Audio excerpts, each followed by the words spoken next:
Hello viewers, welcome to my kitchen. আজকে আমি আপনাদেরকে চিকেন বিরিয়ানি রান্না করে দেখাবো।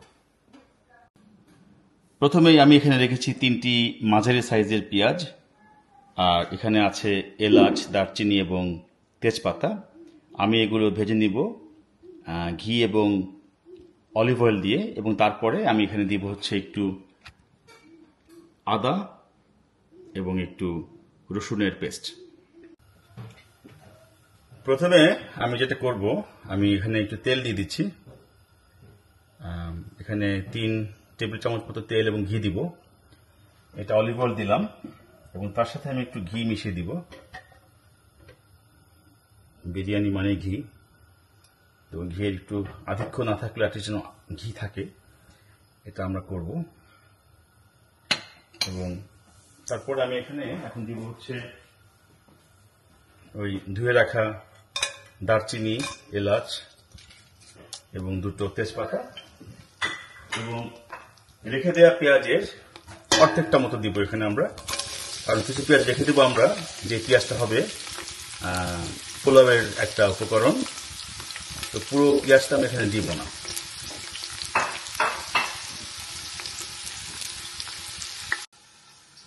আজকের এই বিরিয়ানিতে আমি ব্যবহার করব 2টো মুরগি, 1 কেজি সাইজের, আর সাথে 7 পট চাল, রাইস কুকারের পটে 7 পট চাল, 1 কেজি মতো হয়তো হবে, বা 1 কেজি একটু বেশি হতে পারে। আমার রেশিওটা অনেকটা 2 কেজি মাংস 1 কেজি চাল, এই ধরনের রেশিও থাকবে। তো আমি চালটা প্রথমে 3 বার আলতো করে ধুয়ে রুম টেম্পারেচার পানির মধ্যে ভিজিয়ে রেখেছি আধা ঘন্টা ধরে। এটা আরো আধা ঘন্টা ভেজানো থাকবে। ইন দ্য মিন টাইমে আমি আমার মুরগিগুলো ডিপ ফ্রিজ থেকে বের করে ডিফ্রস্ট করতে দিয়েছি পানির মধ্যে।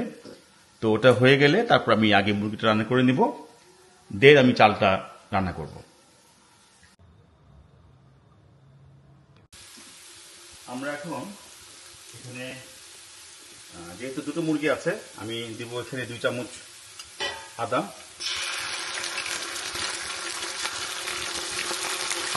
পানি দিব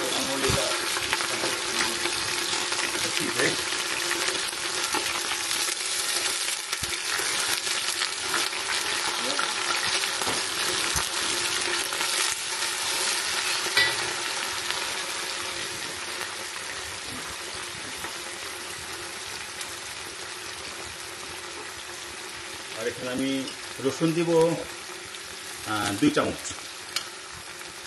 টেবিল চামচে 2 চামচ আদা রসুন দাম।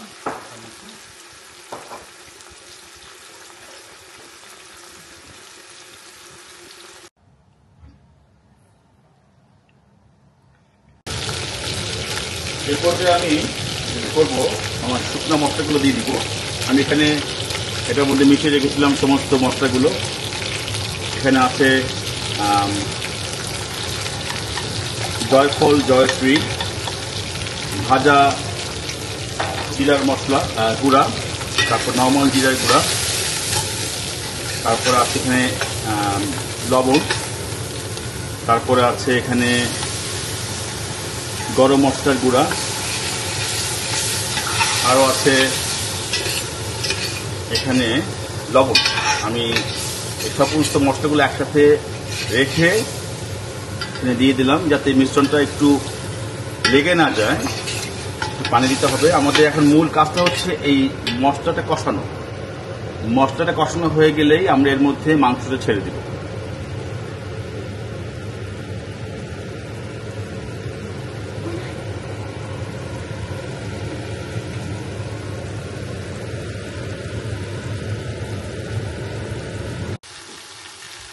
আমাদের মশলা এখন কষানো প্রায় শেষ, তেল উঠে গেছে।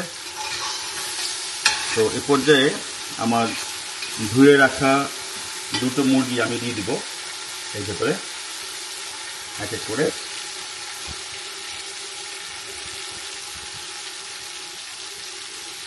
আজকে আমার ক্যামেরাতে আছে মারজুক, সে খুবই এক্সাইটেড এই ভিডিও করতে পেরে, এবং খুব সুন্দর জব করছে, মাশাআল্লাহ, তাবারাকাল্লাহ। ও আমার সব কাজে থাকতে চায় এবং খুব উৎসাহ নিয়ে করতে চায়। যাই হোক, আমি এটার মধ্যে আমার আগের থেকে ধুয়ে রাখা 2টো মুরগি দিয়ে দিলাম।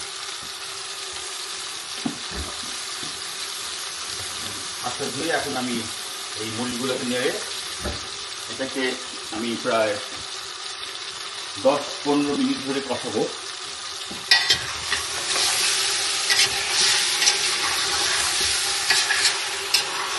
এই মশলার কোটিংটা এই মুরগির মধ্যে ঠিক মতো লাগতে হবে এবং এটার সময় নিয়ে এটা করতে হবে।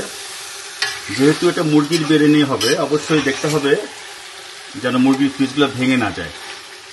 গরু বা খাসির ক্ষেত্রে অতটা সতর্কতা করার দরকার পড়ে না, বাট মুরগির ক্ষেত্রে অবশ্যই এটা প্রয়োজনীয়। তো আমার সাথে মাথায় রেখেই নাড়বো। এই মুহূর্তে যেহেতু মাংসগুলো কাটা, হয়তো সেই ভয়টা এই মুহূর্তে নেই, আমরা এটা রেখে দিব।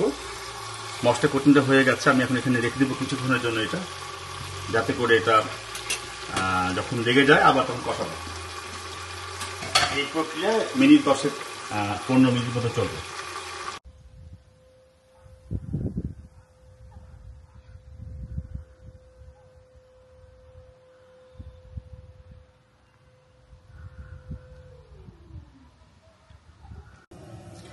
আমার রান্না চুলোয় এখন চলছে, মুরগি রান্না হচ্ছে। এর মধ্যে আমি আমার চালটা ভেজে নিব, পোলাওয়ের জন্য যেটা হবে। তো যেহেতু আমি আমার মাংসের মধ্যে অনেক মশলা দিয়েছি, আমি চেষ্টা করব এই রাইসটা একটু লাইট করার জন্য। ওটা পরে অ্যাড হবে। তারপর এখানে একটু ঘি দিলাম, একটু অলিভ অয়েল দিলাম, আর সাথে আমি বাকি পেঁয়াজটুকু এখানে দিয়ে দিব।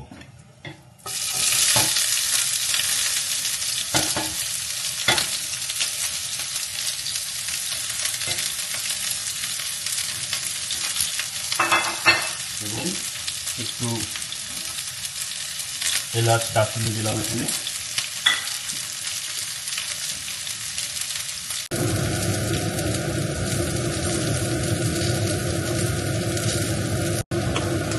লবণ অ্যাড করবো চালের জন্য। আমি এখানে বেশি লবণ দিব না, কেননা আমার মাংসের মধ্যে অনেক লবণ দেওয়া আছে, ওটা ব্যালেন্স হয়ে যাবে। আমি এখানে 1.5 চা চামচ পরিমাণ লবণ দিলাম।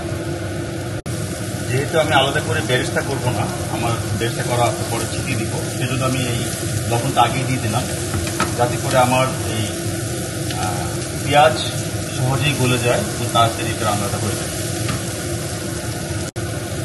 আমি এই পর্যায়ে আমার ধুয়ে রাখা কেটে রাখা আলু এটার মধ্যে দিয়ে দিব। এই পেঁয়াজের মধ্যে আলুটাও কষানো হবে, তারপরে আমি পরে চাল দিব।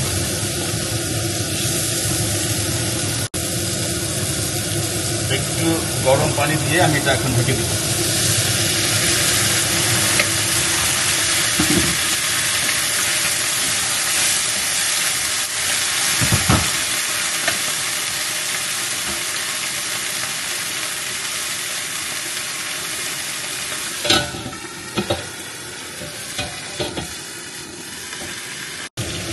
যেহেতু পেঁয়াজগুলো এখন মোটামুটি সিদ্ধ হয়ে গেছে, আমি এর মধ্যে চালটা দিয়ে দেবো। এটা প্রায় 45 মিনিট ধরে এটা পানিতে সোক করা ছিল, হালকা করে ধুয়ে রেখেছিলাম আমি। এই চালটা যখন আমার এটা হয়ে যাবে ভাজা, তখন আমার নেক্সট প্রসেস শুরু করবো।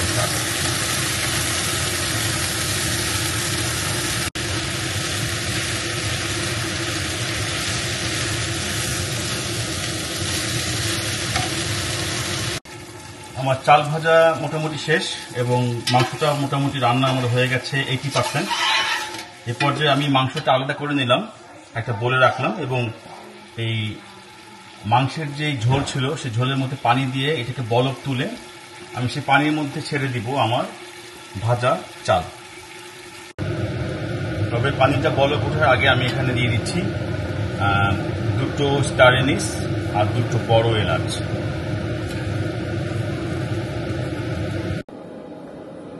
এই পর্যায়ে যাতে করে বিরিয়ানিটা একটু ক্লিন হয়, পরিষ্কার বিরিয়ানি হয়, ভিতরে কোনো ছাপা ছাপা না থাকে এবং কোনো ধরনের কোনো আস্ত মশলা না থাকে, সেজন্য আমি এই যে ঝোলটা হয়েছে এই ঝোলের পানিটা আমি স্ট্রেইনারে স্ট্রেইন করে নেব।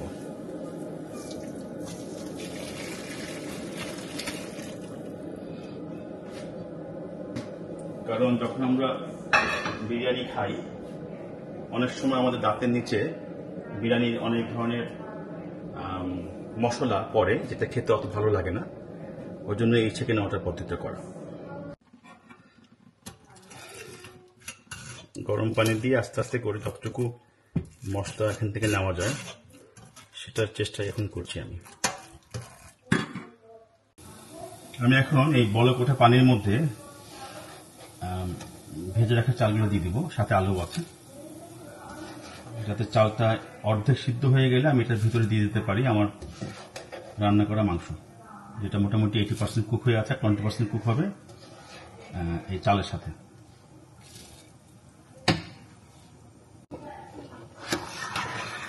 আমার পানির মধ্যে চাল দেওয়া কমপ্লিট। আমি ইনফ্যাক্ট কোনো ধরনের মাপঝোপ ছাড়াই পানি এবং চালের রেশিও ছাড়াই আমি দিয়ে দিয়েছি। জানি না চালটা ঠিক মতো সিদ্ধ হবে কিনা, আল্লাহ ভরসা। আমি এখন এখানে রেখেছি কিছুটা কেওড়া পানি, কেওড়ার জল। এই কেওড়া ওয়াটার আমি এটার মুখে 2 মুখ দিয়ে দিব।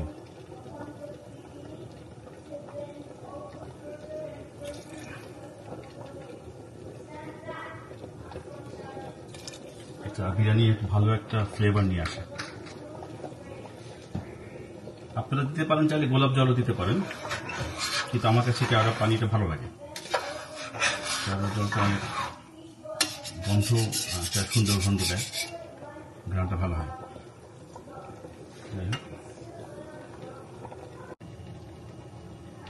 বিরিয়ানি চাল সিদ্ধ হচ্ছে।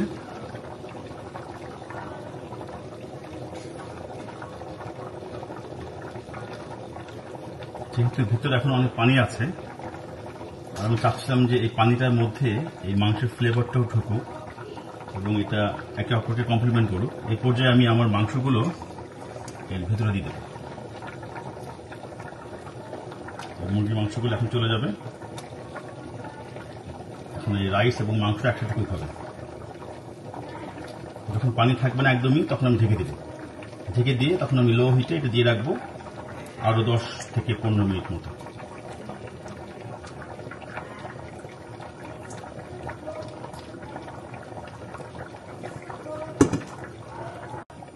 আমার বিরিয়ানির চালের মধ্যে মাংস দেওয়া কমপ্লিট। এখন একটা বল উঠলে পরেই যখন দেখবো যে পানিটা প্রায় শেষের দিকে, হয়তো আর 10% পানি থাকবে, ওই সময় আমি আঁচটা কমিয়ে দিয়ে ঢেকে দেব।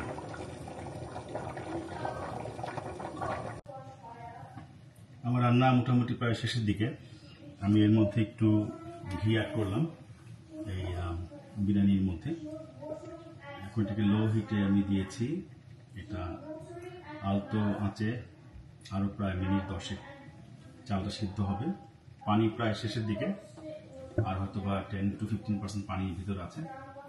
আমি এটা ইউজুয়ালি আভেনেই করি, আজকে আভেনে করছি না, কারণ আপনাদের অনেকের বাসায় হয়তো আভেন নেই। সেক্ষেত্রে আপনারা চুলাতেও লো হিটে এটা করতে পারেন। ওটা বরঞ্চ দেখাবার জন্য আমি এটা করলাম, যে যাতে করে সবার জন্য সহজ হয়। আদারওয়াইজ আপনারা এই পর্যায়ে 160 ডিগ্রি টেম্পারেচারে 45 মিনিটস আভেনটা প্রিহিট করে ওই সেম টেম্পারেচারে আপনারা 45 মিনিটস রাখতে পারেন আভেনের মধ্যে, তাহলে আপনি কাজ হয়ে যাবে। ভিউয়ার্স, আমার রান্না এখন প্রায় শেষ। প্রায় একজনে বললাম, এর মধ্যে একটা উপকরণ দেওয়া বাকি আছে, সেটা হচ্ছে পেঁয়াজের বেরেস্তা। তো দেখি, মোমেন্টস অফ ট্রুথ। এই হচ্ছে আমার চিকেন বিরিয়ানি। আমি এখন এটা বাড়বো আস্তে আস্তে করে বলটার মধ্যে। রাইসটা বেশ ভালোই ঝরঝরা আছে, আলহামদুলিল্লাহ। একটু টেনশন করছিলাম, কারণ এটা সাধারণত আমি করি না রাইসটা, এটা তো উনি করে দেয় আমাকে। আজকে আমি করলাম, একটা রিস্ক দিলাম যে পারি কিনা।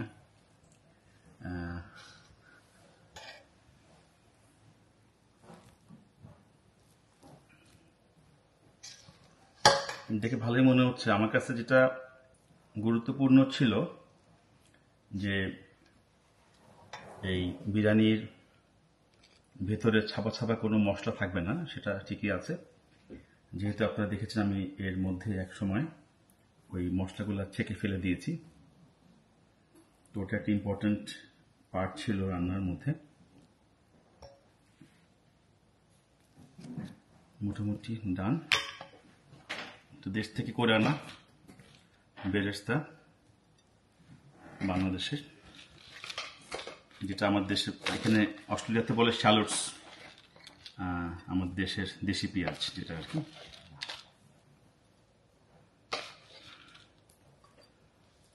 এখন একটু টেস্ট করে দেখা পালা, আমি দেখবো ওটা আসলে কেমন হয়েছে।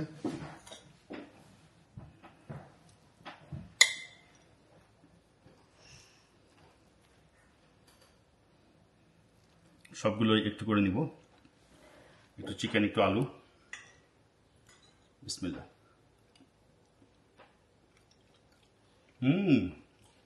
আলহামদুলিল্লাহ, খুবই মজা।